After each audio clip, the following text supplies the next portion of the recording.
Is now the last chance to buy baseball cards before the preseason price spike? I've got 6 players who might be flying under the radar, and they're not my picks. Let's date it out.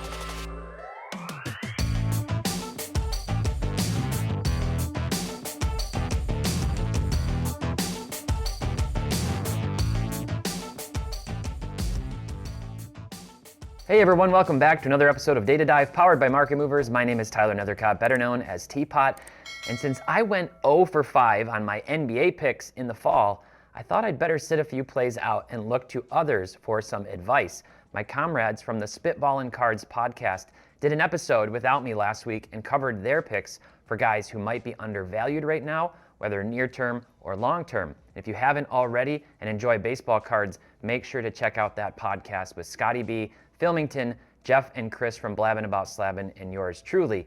And as always, this video is brought to you by Market Movers. Visit marketmoversapp.com and use promo code DIVE when you check out. You'll get 14 days completely for free to try out Market Movers, and then 20% off for life as long as you're subscribed. Now let's get into the data. All right, so like I said, these are not my picks. These are from the rest of the guys who generally are smarter than me when it comes to baseball cards over on the Spitballin' Cards podcast. So this is it over on YouTube, also on Spotify. You can check it out. And if you go back to this video, Under the Radar, you'll see a little bit more detail. I'm kind of going to go high level and talk through some of their points, and then we'll get into the charts and graphs from Market Movers. So we're starting out first with Rafael Devers, obviously the third baseman from the Boston Red Sox. In 2023, he played 153 games. He had a 3.5 WAR, 33 home runs, and a 126 OPS plus. Now, Devers is just 26 years old. Very solid offense, good power hitter, but no real WAR to speak of because he's not particularly good as a defensive player. And actually, one thing working against Devers right now potentially is that Fenway is the worst park for him to hit in. He's actually got the lowest power numbers in Fenway of any park, lowest projected numbers based on where he puts the ball. That does lead to a lot of doubles for him. Nevertheless, he is on a 500 home run pace and should eclipse 200 home runs this season. Now, he doesn't have a top 10 MVP finish yet in his career. That's kind of a knock. That's one of the things that Hall of Fame voters like to look at, especially top 3 finishes. And this, for Devers, as the team was saying, looks more like a slow grind, long-term type of play, not necessarily short-term upside going into the 2024 season. So let's jump over and just kind of take a look and see what's been going on with Devers' prices over the last year. So I'm looking at Bowman First Autos, and I've really looked at the last 365 days. A little bit all over the map. So I pulled in raw and a couple of these. You'll see some different grades as I go through these and some slightly different cards because I'm trying to look for ones that have actually sold somewhat recently. You can see, for example, this PSA 9 hasn't sold since October, so it's not the best metric. That's why you might see this kind of price volatility here.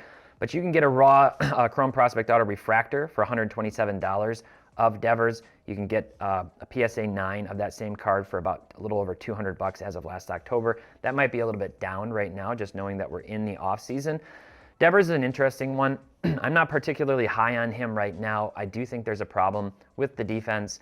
Maybe if he shifts to designated hitter at some point in his career and he gets on some kind of a big poppy trajectory, much like the next guy we're going to talk about, there could be people talking about him in the future for his cards. But right now, I feel like he's kind of one of those guys right on the fringe for me who's in the Hall of Very Good. He's really good right now with the modern players. I'm not sure how much he will hold up long term. So if I had to pick between yes or no on Devers, I'm a no.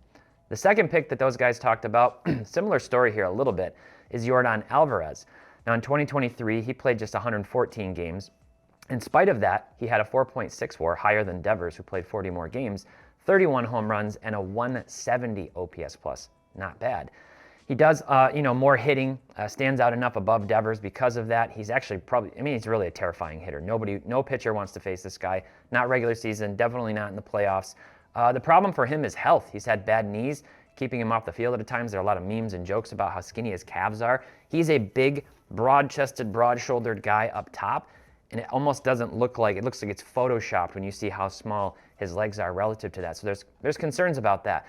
The real comparisons for David Ortiz come when you look at Yordon. Now, Ortiz had a slow start to his career, and then he really took off later. He just purely mashed. He obviously won some championships. He never won an MVP. Ortiz never won an MVP. So Yordon may never win an MVP, but if he's kind of one of the best pure sluggers of his generation, there could be value there long term for Yordon. So let's jump over a similar story and look at his cards. You see some volatility last year going back, and then unsurprisingly, as we head for the playoffs, here's the dip. He actually played pretty well, at least in that first series of the playoffs this year, and then he kind of dipped down like that. So looking at his cards, raw, his first auto here, and we're going to do a price comparison of these 6 guys at the end because this is really interesting. When you go and you look at Devers, and then you look at Yordon's prices, different story here. Yordon being from this 2018 Bowman Chrome set, $317 for his prospect auto, not the refractor, not the number to 499, just the base refractor. And looking at this one, $306, interestingly, for the PSA 9. So obviously there can be some volatility in that. We saw a low of 215 versus a low of 290. Unsurprising to see more stability or a lower floor on the graded version of that card, but sometimes 9s do sell for the same price as raw. When it comes to Yordon, I think he's a good enough hitter that I actually do think there's some investment potential. The big thing, and it's a big what if, is that he's got to stay on the field. He's got to be able to go out there and hit. I don't know that he can do that. That's what would make me nervous. So generally when I have players below like an injury confidence threshold, I'm not putting any money really into them. I think you could put a flyer out on Yordon, especially with the Astros being a really good team. There's always that opportunity for a little bit of playoff run up in the short term on bump if the Astros make it into the playoffs and are playing well with Yordon. So I might be, kind of fringe buy on Yordon, just depending on what you think about the health. Third player that the team talked about is Luis Robert, Lou Bob. In 2023, he played 145 games. He had a 5 WAR, 128 OPS plus with 38 home runs. So power's definitely there. He's really athletic, but one of the things the guys brought up is he too athletic? Is he too muscular? Are there injury risks like Bo Jackson where there's so much going on, so much torque and pulling and freakish athleticism that there's actually an increased injury risk? That's basically what happened to Robert last year. He has a ton, and I mean a ton, of graded rookie cards. 2020 was a huge year for print runs and especially for graded cards. So if I jump over to GemRate, I'm going to show you what I mean. All right, so here I am, gemrate.com, and I'm in the player search. I put in Luis Robert, and just with PSA, he's got over 200,000 cards graded. 200,000 cards graded. This guy was very hyped, but I'm telling you that 2020 into 2021 type period, but really 2020 baseball, everything got sent to grading. Everything, all to PSA, all to the other companies. Tons and tons of cards got sent in. And if I jump over to the top cards all time, and I put in Luis Robert, you can see he's on this list, like in the top 25 cards for a single card graded all time. 38,531 of his base paper Topps rookie cards were sent to PSA and have been graded for this player. So that's a big problem. That's a big problem when you're trying to figure out what card do I buy, and there's just a huge sea of them available.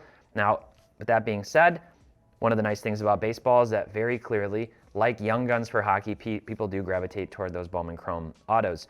So we're going to jump over and we're going to take a look at those for Lou Bob as well, like Yordon, also in that 2018 year of Bowman. So down all across the board. This is last 365 days again. You see down 49%, 58%, a little bit lower on these two. Interesting to see kind of the fluctuations between the regular auto versus the refractor, and then the refractor and the regular auto. But all these cards are down for Luis Robert, and really he had his best complete season last year. He was mostly healthy during the season outside of that injury that he had, and he's got a lot of talent. There's concern, like I said, about him putting it all together. I would say I'm probably a wait and see on Lou Bob another season. I do have a few of his cards. I have a Stadium Club rookie. I want to know that he's going to be healthy, and I want to see if he can put together 2 seasons in a row. That's generally how I approach a lot of baseball players once they're sort of settling into their career a little bit. So if he puts together a really nice season, he's the kind of guy I might be looking at, going into the 2025 MLB season. Long term, definitely not enough done yet to even project long term what could happen with him. So when you're thinking about Lou Bob, it'd be pretty much pure speculation at this point. All right, next on the list, Francisco Lindor. Now, Lindor, shortstop, kind of flies under the radar sometimes. In 2023, he played 160 games. He had a 6 WAR, 31 home runs, not bad for a shortstop, and a 120 OPS plus. He is a really talented all-around player, and he plays full seasons. Very, very reliably on the field, has barely missed any time in his career. And right now, in terms of WAR, he's definitely on a Hall of Fame trajectory. There are concerns that having moved from kind of a small market team with the Indians, to the Mets, who are basically just a dumpster fire as a team, hasn't done him any favors. People are kind of just ignoring him or missing the fact that he's actually playing really well, especially last year and especially in the second half of the season. I'm looking at Lindor's 2011 Bowman Draft Chrome Prospect Auto in a PSA 10 here. Believe it or not, this is the one that had the most sales over the last year, so that's why I'm looking at this card. Several of his others just didn't have enough to look at. So 7 sales in the last year. This is a Pop 96. This card's sitting at $375. Again, keep in mind, look at Lindor, who's definitively on a Hall of Fame trajectory, and then go back and look at Yordon, which was not a PSA 10, which was a raw base, and pretty low population here. Between those two guys, depending on my strategy, maybe even just going into next season, I'm looking at Lindor as a better candidate for a buy, honestly, over any of the guys that we've talked about to this point. So this card over the last year, pretty much flat at right now, 4.2%, having started with this higher sale and ended with the same. It's been quite the price journey. He was down. Again, when you see a team floundering and nobody really wants to touch a team like the Mets with everything they were going through last year and all the disappointment, huge disappointment, sometimes there's an opportunity to buy there. There was a little bit of a spike. So not unusual to see these types of swings on a more rare card that only comes up a handful of times per year. Lindor, of the guys that we've talked about so far, for me, would be a buy and one of the better bets, short-term and for sure long-term, I think. Fifth player on the list, Manny Machado. Manny Machado was my pick last year going into the season for NL MVP. I kind of talked about it with some people in the office. I said was he runner-up or third in voting? I think he was runner-up in 2022.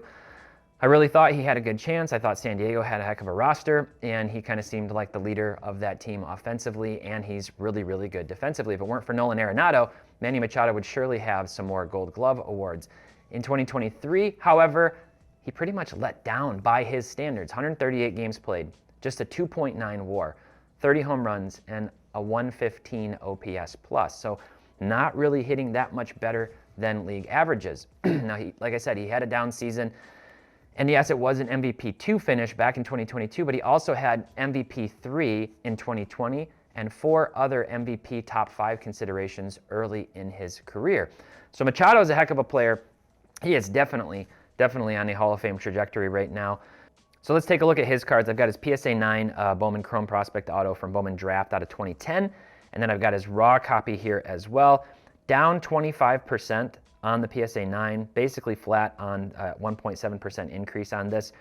Overall, Machado has kind of a smaller group of people. He has some huge fans. There are some people who really like him, both as a player and just from an investment perspective. It's not as broad of a pool. There's a lot of discussion, and the guys talked about this on the podcast, this kind of like character persona issue with Machado. Early in his career, he was kind of he just had the wrong kind of swagger. He seemed kind of cocky. He was doing some petty things. He's definitely chilled that out. Ever since he got to San Diego, he's chilled out. Maybe it's that Southern California lifestyle, but he seems like a much more mature player. He seems like he's increasing his leadership, and he can just really play baseball. He's also had somewhat of a history of an on-year, off-year, on-year, off-year. So if that history holds true, maybe 2024 will be a great season for Machado. I think he's a buy. When you look at his card prices and how much he's done so far, he definitely has MVP potential. He's almost done it several times, and he's on that Hall of Fame trajectory. For me, Machado is a buy. All right, and the last player on our list that they talked about is Pete Alonso, the Polar Bear in 2023. He had 154 games played, 3.2 WAR, 46 home runs, and a 122 OPS plus. He is the modern day but better version, in my opinion, I think, of Adam Dunn. He's just out there hitting for power. He is on the Mets, which, like we said, hasn't really been that great for image and for team dynamics and everything, but it is still a big market team. So when you're looking at a player like Alonso, it's all about the power. He also seems like he is clean, as the team said. He doesn't seem to be suspected of PEDs. He's just a big guy who can really mash. And if he averages 30 home runs per season, for many years to come, which is well below his average so far, he will easily eclipse the 500 home run mark. So the group thinks that he's another kind of slow grind guy, a long-term play like Devers, more than a short-term play. If he puts together a season like Judge did, and he gets over 60 home runs, then maybe you could be talking about him being in the MVP conversation. Up until now, that hasn't happened. He did if I'm remembering correctly, had broken the single season rookie home run record. But this guy can play. He's really solid. He's pretty consistent. And Jeff would probably say that I should mention he's a Florida Gator. You can take with that what you want. We're looking at his 2016 Bowman draft, auto and refractor. All these cards over the last 365 days are down anywhere from 7% to 24%. With Alonso, I think if you can find one of his cards on one of these down peaks, and you see, again, there's some volatility.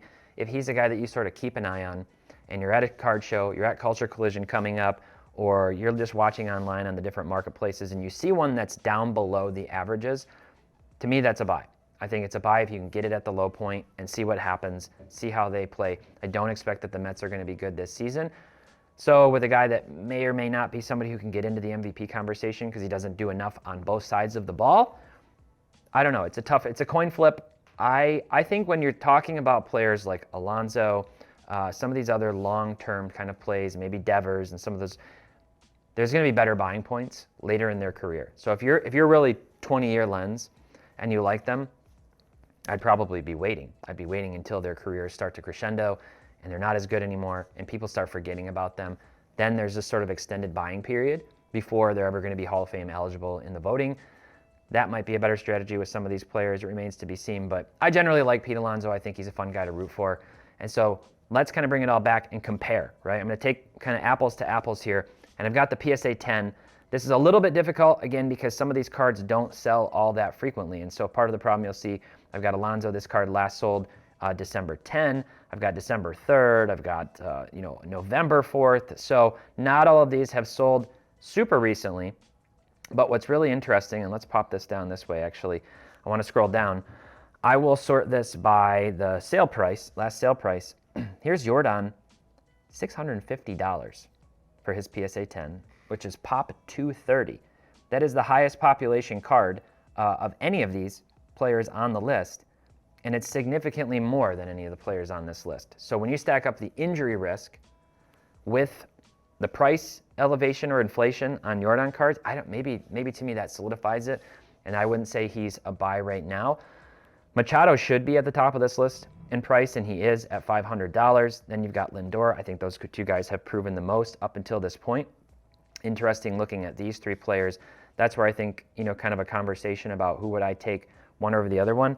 I might take Alonso first, and then just depending on what I'm hoping to do, Devers or Lou Bob. But like I said, with Robert, I really want to see him put together another season because I feel like the floor could crash on his cards if he comes out and gets hurt or doesn't play well in this upcoming season. So that pretty much does it for this week. What do you think? Are any of these guys on your list of undervalued players? Are there any other players that you're watching closely going into this season? Let me know down in the comments. And when you're down there, do me a huge favor. Like this video, make sure to subscribe, hit the bell icon, and share it with a friend. Thanks so much for watching. Until next time, happy investing, keep on collecting, and make sure to have fun.